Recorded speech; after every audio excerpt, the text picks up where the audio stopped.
I'm a student at Texas A&M University. I currently work retail.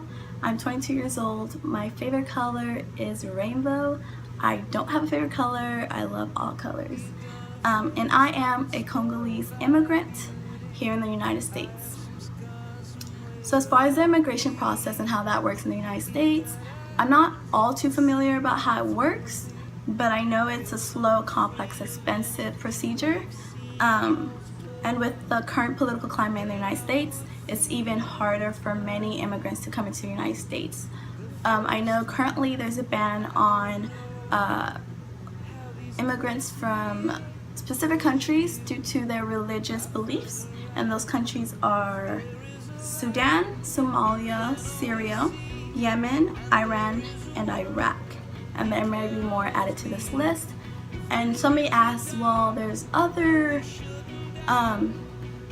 people assume to be Muslim countries. Why aren't they on the list?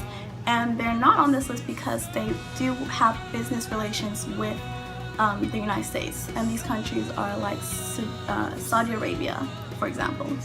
Most people are asking, is this ban legal in the United States?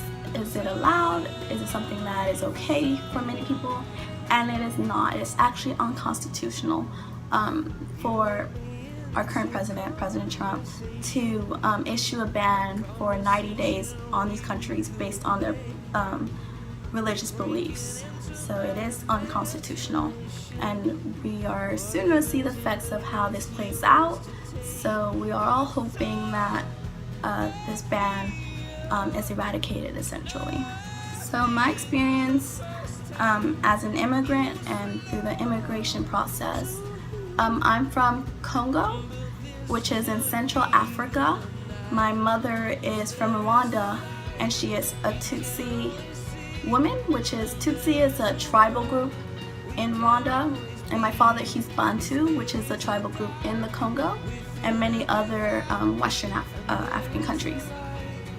And I don't know if you guys are familiar with the Rwandan genocide and political unrest that spilled over into the Congo.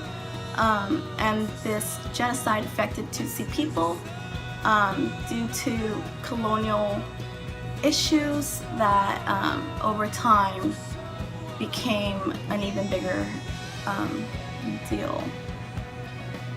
So my mother was a refugee, and she was in a refugee camp for about 2 years.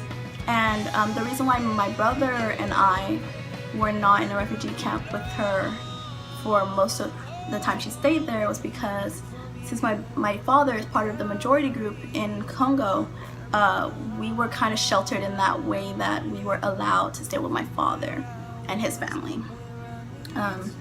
So we were really unsure about what was going to happen with my mother because there was a time when she was actually in prison the first year that she was taken.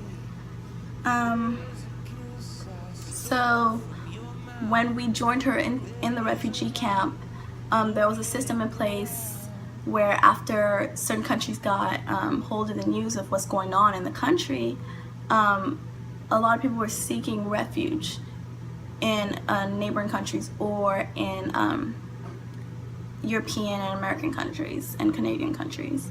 Most of the first few people that left that refugee camp that we're in went into European countries such as Belgium, France, and Britain, and then some went to Canadian countries, and the last one in our group was the United States, and that's where we ended up.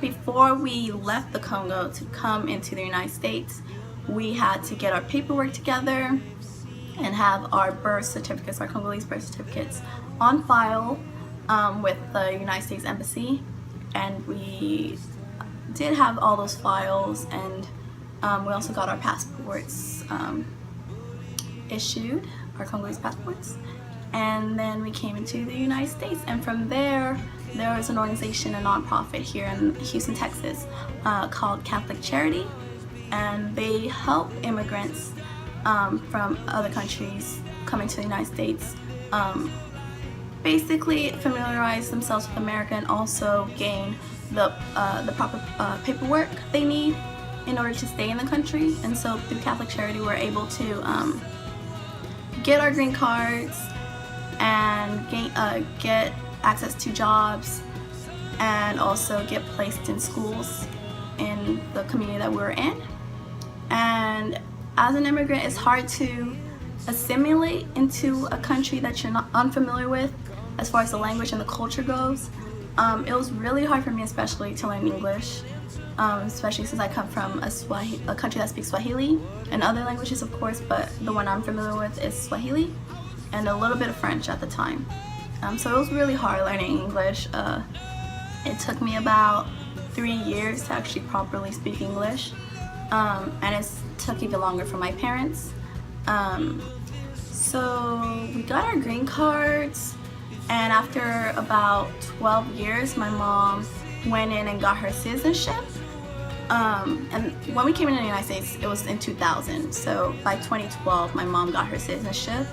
My brother and I have not yet gained our citizenship at that time, and we still had our green cards. Green cards last about 10 years, and we never actually renewed our green cards. And so you're able to renew your green cards after the 10 years expired, or you could go on and get your citizenship, which most people go after the citizenship.